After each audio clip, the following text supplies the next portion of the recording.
Hello, welcome to Arrow Synthesis Part 6. So I'm going to show you guys how to split this is a white turkey feather in half lengthwise, and I've already done so with these two, and then cut them to the length you want to fletch your arrows, and then I'll show you how to fletch your arrows. So I've already started on this. Hold on, let me angle the camera. Okay, so alright, so here we have a feather, and I cut off the tip with a pair of scissors, and I've taken my knife and just taken it point first, like that, down, roll forward, and then pull the blade to meet the cut. And I've already done that with the other two, and this can take a little bit of time, but it doesn't take too long. And the reason I'm using a knife is that when you get down to this thinner part where the spine of the feather thins, it's really hard to get to be accurate with a pair of scissors. It's easier with the knife. And when you get to that last little section, like this, you can take your knife and just run it down the center, and it comes right apart. And this part we'll discard. Maybe we can fletch an arrow with it. It's not maybe, just maybe. I'm gonna try it another time.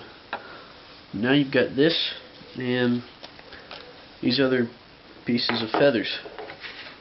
So what you need to do is look and make sure, beforehand, that they all bend the same way, which these do, as you can see. So what I'm now going to do is we're going to cut off a piece that I can use to fletch the arrow. So I like mine a little bit shorter than what other people prefer. And so you have your desired length. This is what I want to keep, and I'm going to cut it with my scissors. There you go. So now what you do, you can take it to the other pieces to the other feathers and match them up and try and get the exact same length. So let's see. Alright, now I want to cut a little bit of the fletch, if that's okay. Alright, let's see, let's compare them. So here's the original, here's the new one. Alright, well, they're actually spot on, almost exactly the same length. And that'll be good enough, as long as there's not, again, too much variation. So I'm going to take the original. You want to keep using the original fletch to model the next ones. So on this one, see, you got this piece that's kind of dangling off. I don't want that, so I'm going to cut that out. Okay. So now I'm going to take the model or control fletch, trying to keep everything as identical as you can to make your arrows more accurate. So lined it up. You can see this is the control fletch, this is the feather. I'm going to cut off, move this away. Okay, compare these guys. Alright.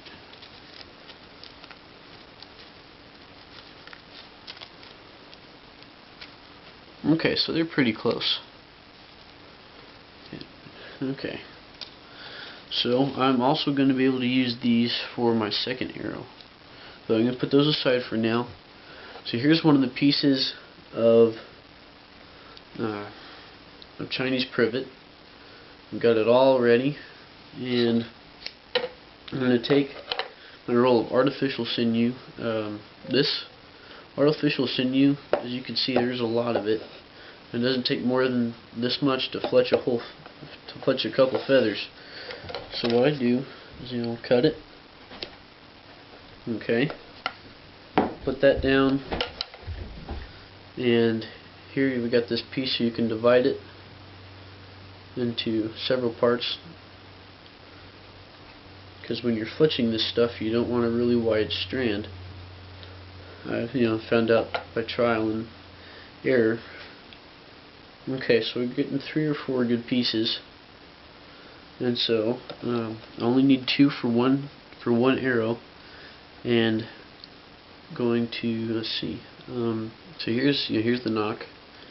So I'm going to take the back of one of these fletchings, and I'm going to cut off just a little bit in the back and take away. So there, you got a little bit, and that's what this artificial sinew is going to hold on to. You want to do that to all your feathers. And when you're first starting out, you want to use the control feather again to get them an equal cutting length. But once you've made a few of these, then you'll just be able to eyeball it. And now that you've got that in the back, you take your scissors and cut the front to get like a little angle right there, which will help the arrow rotate when it fires. Not when it fires, but when you let it go. And you'll do the same thing for the rest of these.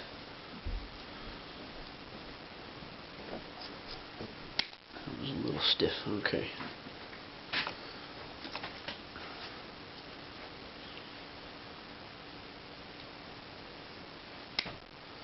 Okay. So now we should be good. So I'm going to take these guys, and I'm going to take a piece of this, and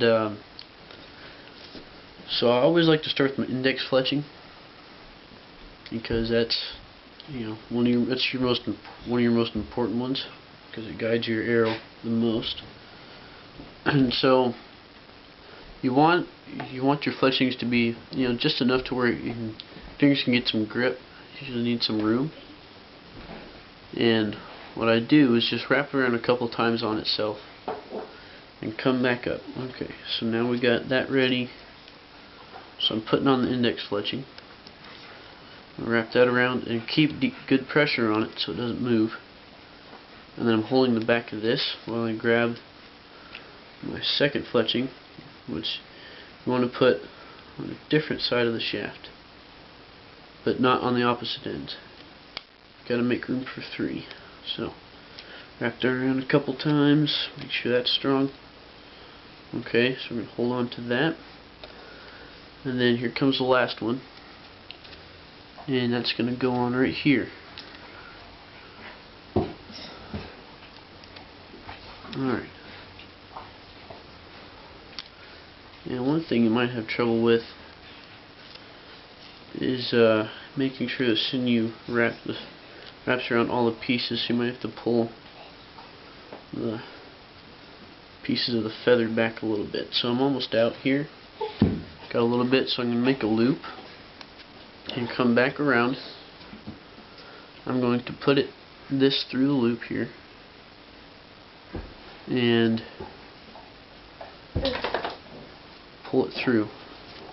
And now I'm going to grip as tight as I can and pull as hard as I can, which will keep this tight and the feathers from falling off. You can also take a pair of pliers and do that, which I will later. Left them in my room, forgot to get them.